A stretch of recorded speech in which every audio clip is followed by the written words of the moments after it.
వైఎస్ఆర్సీపీ ప్రభుత్వ హయాంలో జగన్మోహన్ రెడ్డి ముఖ్యమంత్రిగా ఉన్నటువంటి సమయంలో ఆంధ్రప్రదేశ్లో భారీగా మద్యం కుంభకోణం జరిగింది.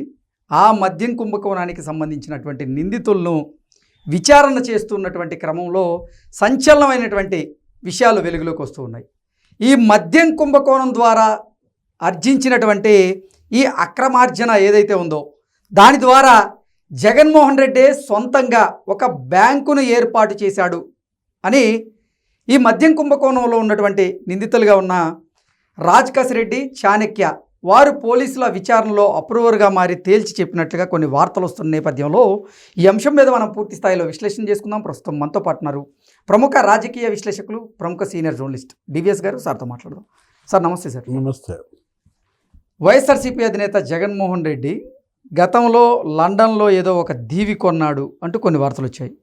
ఇప్పుడేమో ఆయన ముఖ్యమంత్రిగా ఉన్నటువంటి సమయంలో ఆంధ్రప్రదేశ్లో జరిగినటువంటి మద్యం కుంభకోణం ద్వారా సంపాదించినటువంటి ఈ అక్రమార్జన ఏదైతే ఉందో దాని ద్వారా ఆయనే సొంతంగా ఒక బ్యాంకుని ఏర్పాటు చేశాడు అని ఈ మద్యం కుంభకోణంలో నిందితులుగా ఉన్నటువంటి కసిరెడ్డి రాజకుమార్ రెడ్డి అలాగే చాణక్య వీరిద్దరూ అప్రూవర్గా మారి సిట్ విచారణలో వాళ్ళు తెలియజేసినట్లుగా కొన్ని వార్తలు వస్తూ ఉన్నాయి. ఏంటి సార్ అసలు నిజంగా జగన్మోహన్ రెడ్డి సొంతంగా ఒక బ్యాంకునే ఏర్పాటు చేశారా?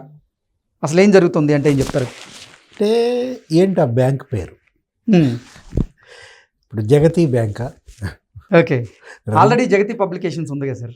అదే ఇప్పుడు లేకపోతే ఆ జగతి పేరు నేనే పెట్టాను అంటాడు విజయసాయి రెడ్డి.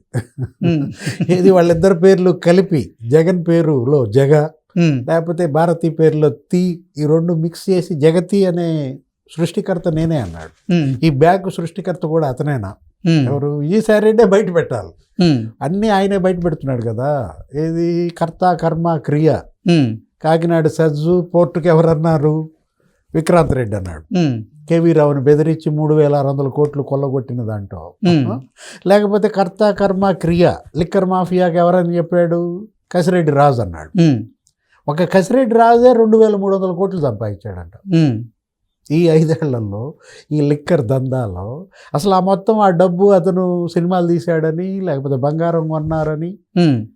అసలు నీకు రియల్ ఎస్టేట్లో పెట్టిన పెట్టుబడులు ఎంతో తెలుసా? ఒక బెంగళూరులో 1000 కోట్లు పెట్టారంట. 100 కోట్లు రియల్ ఎస్టేట్లో పెట్టారనుకున్నాం సార్.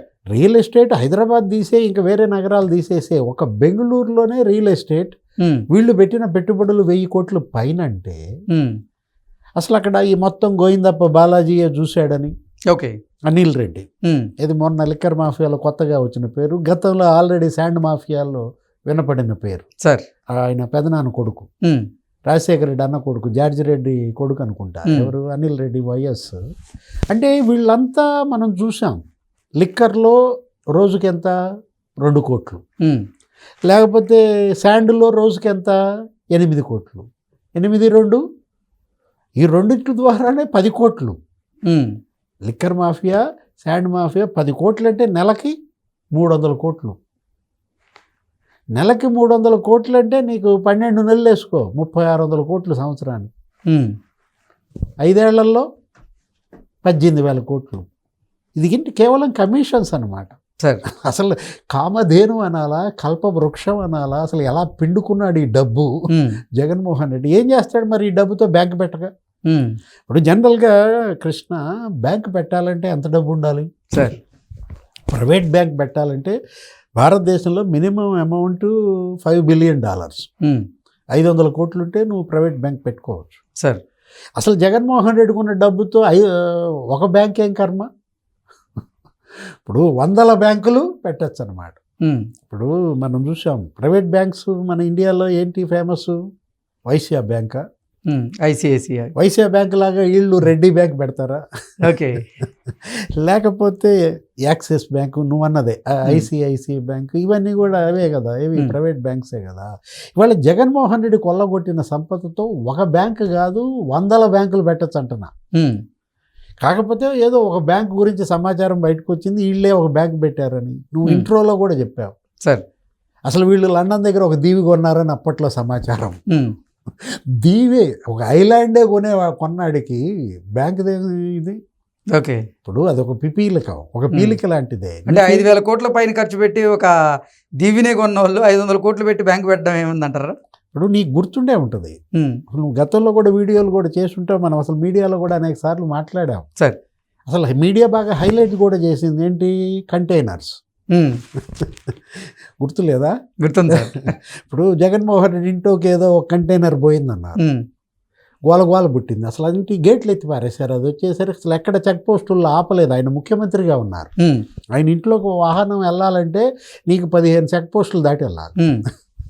అట్లాంటిది దాన్ని మొత్తం గ్రీన్ ఫ్లాగ్. ఆ వాహనం వస్తుంటే ఒక చెక్ పోస్ట్ ఉండదు ఇంకా. అంటే నీకు గ్రీన్ ఛానల్, నాదెండ్ల మనోహర్ భాషలో చెప్పాలంటే కంటైనర్లకి గ్రీన్ ఛానల్ అయిపోయిన పరిస్థితుల్లో ఏం జరిగింది? కాకపోతే తర్వాత దాన్ని మార్చారు.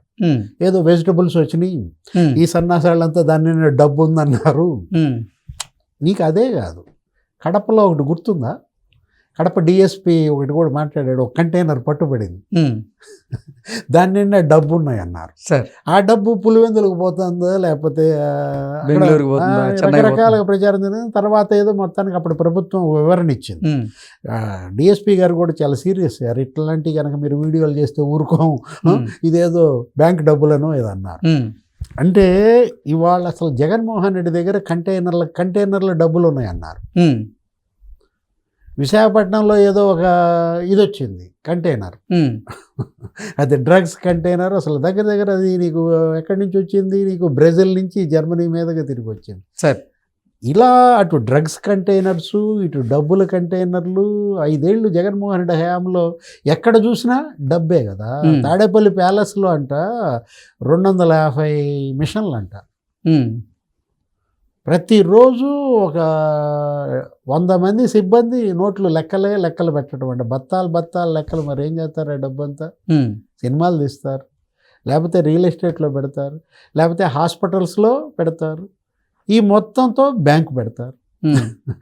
ఏదైనా సిట్ మాత్రం అద్భుతంగా పనిచేస్తుంది. రాజశేఖర్ బాబు ఎక్కడున్నాడు? అమెరికా వెళ్ళినట్టున్నాడు. మళ్ళా వస్తే ఇంకెన్ని బయట పెడతాడో. ఏది ఇవాళ బంగారం బయటకు వచ్చింది, తర్వాత రియల్ ఎస్టేట్ పెట్టుబడులు బయటకు వచ్చాయి. అదేతో నరేటో హాస్పిటల్ నానక్రామ్గూడలో దాన్ని ఒకటి బయటకు వచ్చింది. జితేందర్ రెడ్డి లేకపోతే ఉపేందర్ రెడ్డి వాళ్ళ భార్య దివ్యారెడ్డి. అంటే ఒక్క బ్రోకర్ 2,300 కోట్లు సంపాదించాడంటే సినిమాల్లో పెట్టారు. ఎవరు? మనీ హ్యాండ్లరే అతను కూడా. అంటే అతని కింద ఇంకో 18 మంది మనీ హ్యాండ్లర్స్ ఉండొచ్చు. ఇతను మనీ హ్యాండ్లరే. ఎవరికి? ఇతను మిథున్ రెడ్డికి, జగన్కి మనీ హ్యాండ్లరే కదా. సరే, అంటే ఇతనే మరి 2,300 కోట్లు ఉంటే మరి అసలు బిగ్ బాస్ దగ్గర ఎంత ఉండాలి? ఎన్ని వేల కోట్లు ఉండాలి? ఇప్పుడు ఇవాళ ఏదైనా ఆ బ్యాంక్ ఏంటి, ఆ బ్యాంక్ పేరేంటి, ఎక్కడ పెట్టారు, ఎంత క్యాపిటల్తో పెట్టారు, ఈ వివరాలు మనకు చెప్పాలంటే మళ్ళా స్క్రీన్ మీదకి ఎవరు రావాలి? విభీషణ్ రెడ్డి రావాలా? విభీషణ్ రెడ్డి అంటే విజయసాయి రెడ్డి వచ్చి బయట పెడితే తప్ప అన్ని కుండలు ఆయనే బద్దలు కొడుతున్నాడు. ఈ బ్యాంకు కుండ కూడా బద్దలు కొట్టాల్సింది విజయసాయి రెడ్డి అంటారు. Okay sir, thank you so much.